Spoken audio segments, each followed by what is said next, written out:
Hey team, this is Captain Emily Seaton from 20th Air Force Public Affairs, and you're listening to 2420, the podcast that delivers 20th Air Force information in about 20 minutes.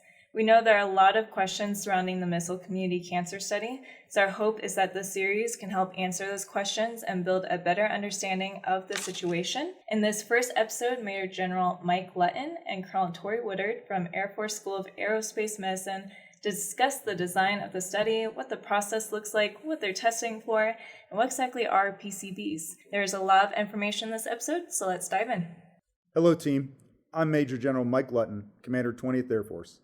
As many are aware, earlier this year, General Bussier, the commander of Air Force Global Strike Command, approved a comprehensive study designed by the U.S. Air Force School of Aerospace Medicine to conduct a formal assessment that addresses specific cancer concerns raised by missile community members across related career fields and examines the possibility of clusters of non-Hodgkin's lymphoma at intercontinental ballistic missile bases. Today I am joined by Colonel Tory Woodard, the commander of U.S. Air Force School of Aerospace Medicine. Colonel Woodard is here to give insight into details about the study. I appreciate your time. I thought it would be good for the audience to understand what USAF SAMS is. What that organization is, who constitutes that organization, and what does your team bring to the fight? Yes, sir. Yeah, thanks. I appreciate the opportunity. So USAF SAM, or the School of Aerospace Medicine, really our mission is research, education, and consultation. We're a schoolhouse set up like a small academic institution.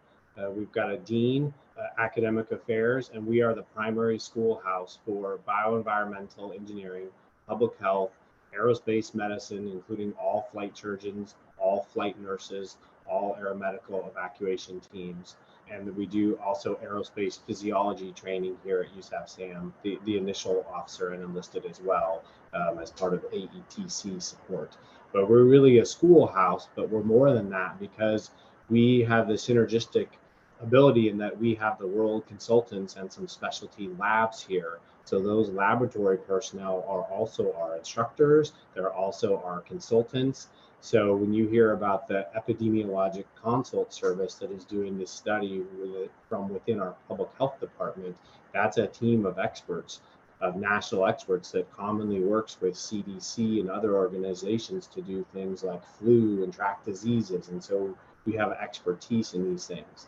Also, within USAF SAM is the Epi Lab, which really people have heard about through the COVID pandemic, because at some one point in time, we were doing a large majority and a large number of the COVID testing and sequencing for the DoD, really.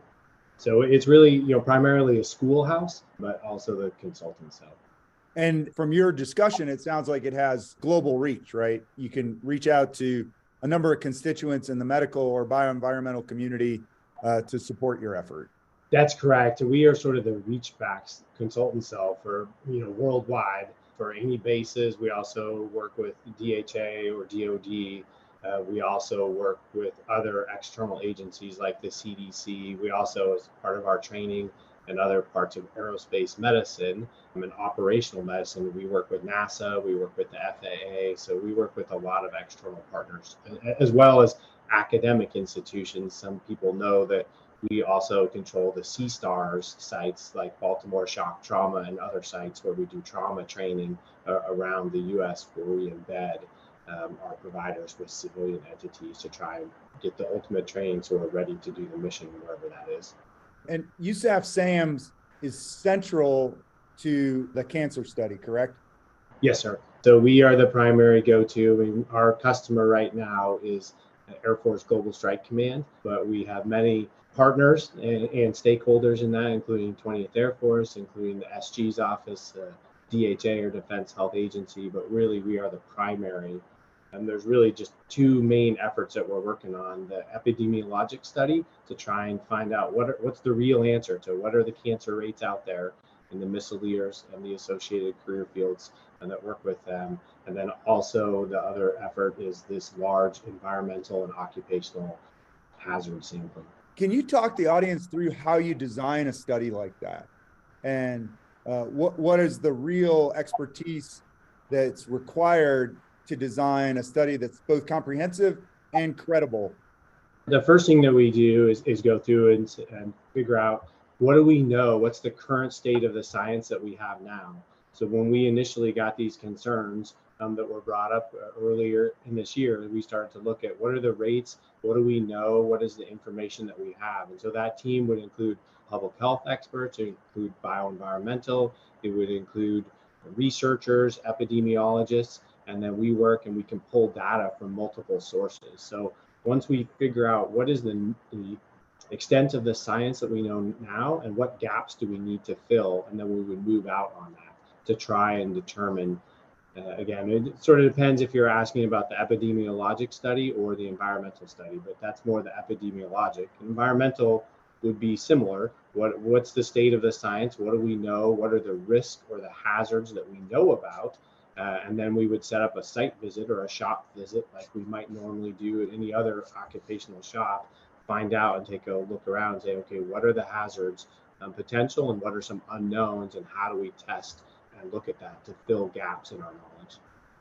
When you're looking at the current cancer study, and there were 2 sites at Malmstrom that had polychlorinated biphenyl numbers that were above the Code of Federal Regulation. Can you briefly discuss what a polychlorinated biphenyl is for the audience? And then also kind of give the audience an understanding of why an air sample could come back negative. They're not present in the air, but they could come back present on the surface.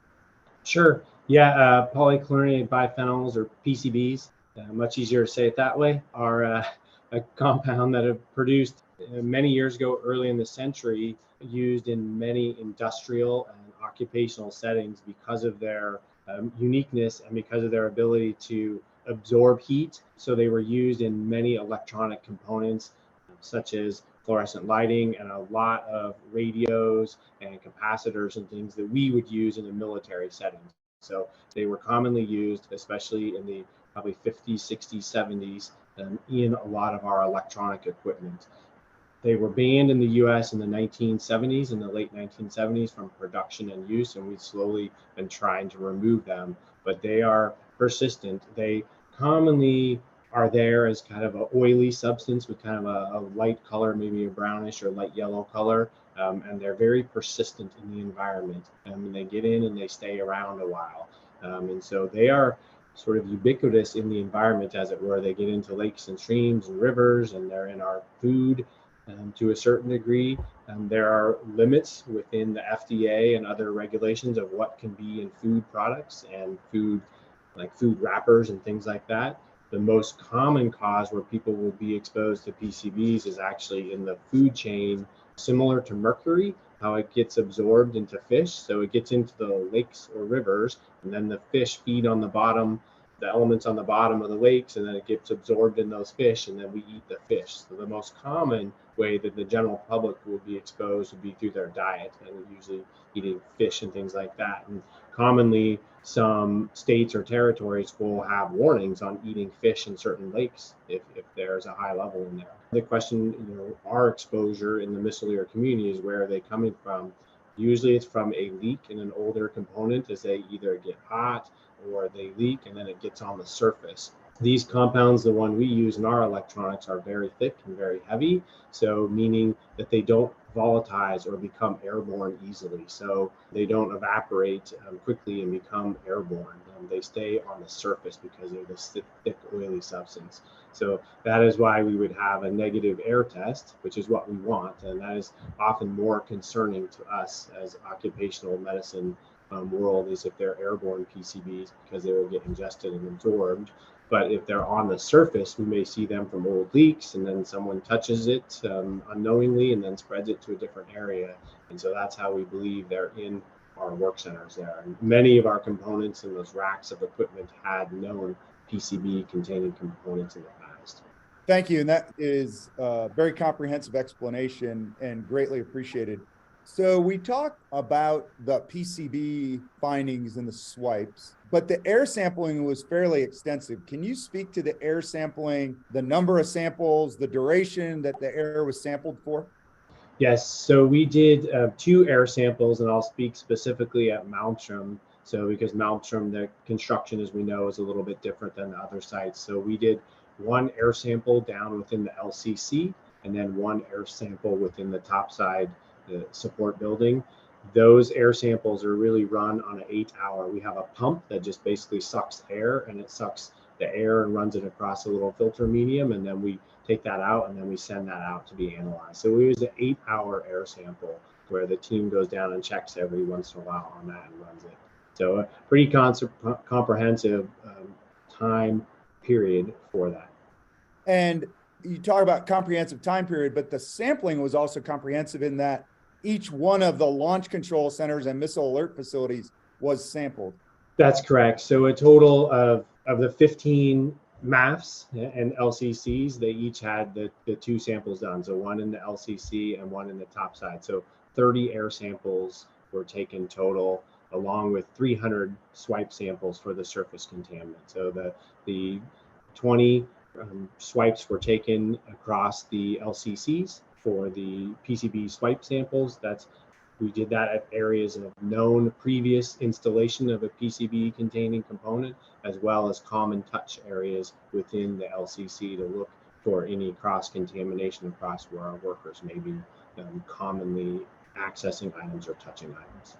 Okay, excellent. And then as you look at the study, there's clearly different items that are being sampled for, which have different timelines to get back analysis on. Can you give the audience a general perspective on the number of sensors? Because I know radon was brought up, but the radon sensor is downstairs and topside at the missile alert facilities and downstairs at the launch control center. But my understanding is that's like almost a 60 to 90 day sampling period.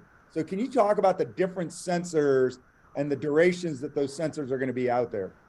And first I want to say, sir, thank you for your quick action to allow us the clearance to take some of these new equipment that previously hadn't been approved to take down in those work centers so we could do this. So when we went out to do the sampling visit, it is a large range of air, soil, water sampling, as well as radon. So specifically the radon, we leave a meter there for a sensor there for 90 days. We come back and pick it up and then send it off for analysis. So that 90 days, and most of ours started in, I believe, mid to early June. So we'll be coming up on those, and we will repeat that radon sampling 3 times this year to get a kind of a cross look at environmental seasonal changes. But the air, soil, water, other sampling, some was done real time, meaning we can test temperature and humidity real time and record those. Other ones will have to be sent off. We sent usually 1 to 2 large coolers per MAF got mailed out to other external national and DoD labs to be analyzed. So it was about 2,000 samples total per base to be sent out. And some of those will take a couple weeks, like the PCB samples, and some will take 4 to 6 weeks for those results to come back. And then what we do when they come back, we'll call it a spreadsheet with data from the external lab, and then we have to cross-reference that with our data, our known samples, and our location in our logbooks of where that was. And so we have a QA process here at USAF SAM, and then we put those in a format like you saw in the results we released this week. We put that in a format that's digestible to the external stakeholders. So it's quite an extensive process, but it takes time. Our intent is to publish immediate results, like in this case, as necessary, but otherwise we'll publish one large summary per base when all the data is available per phase. So we'll have 3 reports coming out this fall for the 3 bases. We'll have 3 reports coming out this winter and 3 reports coming out next spring. Can you talk to the audience about why you're doing that 3-phase approach and that 3-phase look for analysis? We want to look for seasonal variations in some of the hazards there. We know that radon, for instance, can fluctuate based on the groundwater and the pressure that groundwater puts on the gases in the ground. We also know that some of the occupational and environmental and industrial hazards can fluctuate in the seasons. Many of our MAFs and LFs are located next to fields for which we don't control what the farmers or the local industry does. We know there's aerial spraying of pesticides in some of the sites where our bases are located. So we want to take a look at some of those seasonal variations. And we understand that sometimes seasonal variations also deal with weather and the winds, and the door in your house you may keep open more often, which decreases airflow in the summer, right? But in the winter, when everything's closed up, it decreases airflow at times. And so we want to assess some of these variations to make sure we're getting a great picture of the occupational environmental hazards. Once that's all done, what we intend to do is help the bases develop a long-term environmental sampling plan. What do they need to do for a once a year visit, or whether it's once a year or once every 6 months? This will help us develop a long-term plan for how we monitor these sites in the future. I saw on a note that we exchanged this morning, you're heading off to Vandenberg Space Force Base towards the end of September. Can you talk to the purpose of that visit and maybe some of the organizations your team is going to meet with out there? As we have gone through this process, we're continuing to adjust fire as needed. And one of the concerns that was brought up is that Vandenberg is a training location for which all missileers pass through. And a lot of activities have happened there out in the past, and a lot of trainers are there. And so we were requested to come out and take a look at that and make sure that there's nothing that we're missing that might benefit our team going out there. So we'll do an initial site visit out there, hopefully within the next month or so. And then we'll come back to USAF SAM, and we'll sit down with our team and develop a plan for if there's any sampling or what we need to do next out there, just like we did at the other bases. But because that was a common site where people pass through, I think it's something that we should look at, make sure that we, again, fill gaps in our knowledge and make sure that we're assessing this properly. When you look at this study and you look at the 12 to 18 month time frame, I think you indicated, does that also include a peer review of the data that your team has developed and analyzed and concluded on to further enforce the credibility of the findings? Yes, so even when we developed the initial epidemiologic study, we brought in partners from the VA and the National Cancer Institute to review what we were doing, to make sure that we had a good external look at this and make sure we had the right site picture. And then as we continue to get ready to publicize and push out our results, we will have peer review by civilian and academic and other institutions to make sure that we've done our due diligence, we understand the results are in a manner that is being effectively communicated, and that it has appropriate review from a secondary source to make sure that there's no unintended Air Force bias in them. For the two sites at Malmstrom that were above the federal regulation limit, can you talk to the remediation process and how we're actually going to have scientific confidence that the remediation process that we execute is effective? We'll work with the Global Strike offices. So within the maintenance community that does some of that, A4, A5, along with SG, to come up with a comprehensive plan to do that. A remediation for a surface like that usually involves wiping down with really a turpentine or other type substance to try and absorb some of that and dilute some of that. So there's a whole cleanup procedure for which we have documentation for that. So the team will be brought in to do that, and then the intent would be to do some sampling on the tail end of that to make sure that we're getting that cleaned up to the level that it needs to be. Can you talk about what's after the study? So we do the 3 seasons, we publish 3 consecutive reports, and then what does it look like from your perspective? What does it look like when this initial study concludes? I think one of the things is we will bring the 2 studies together to provide synergy in our knowledge base of what we have going on. So the epidemiologic study, we didn't really touch on what that's going to look like. So I'll kind of touch on that now. What we intend to do is study not only the non-Hodgkin's lymphoma, which was one of the initial concerns brought up in missileers, but 13 other cancers to try and determine what are the cancer rates in our missileers and also our associated other career fields, because we know as we go out there occupationally, we have maintenance folks, we have security forces, we have MAFMs, cooks, we have other people that are exposed to some of these in the occupational environment. So we're looking at really 2 groups, the missileers and the other associated career fields. And what we will do is look at what are the top cancers that we see from our DoD data within those groups, and then we will compare that against other DoD and national and VA rates to try and determine what is the cancer rates out there. Because what we want to know is what is the actual rate, and is it above what we would expect it to be in a normal civilian or other populations, and that will guide us.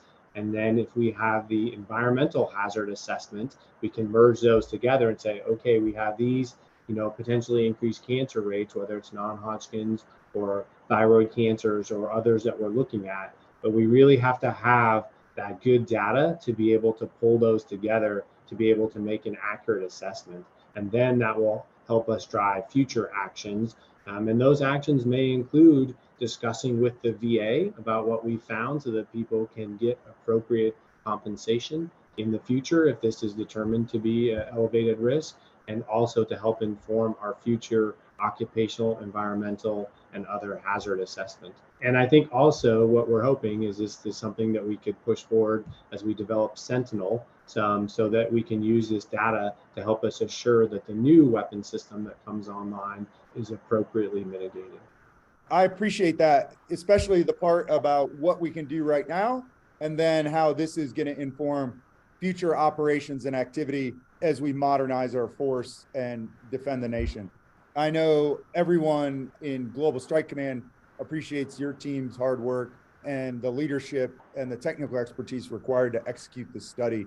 Thanks so much. Thank you for listening to this episode of 2420. While General Lutton and Colonel Woodard spoke about a lot, we know they did not answer all of your questions. We have more episodes coming your way, focusing more on the personal medical side. But in the meantime, a great resource to check out is the Missile Community Cancer Study website, which is at www.airforcemedicine.af.mil/resources/missile-community-cancer-study, or you can just simply Google Missile Community Cancer Study.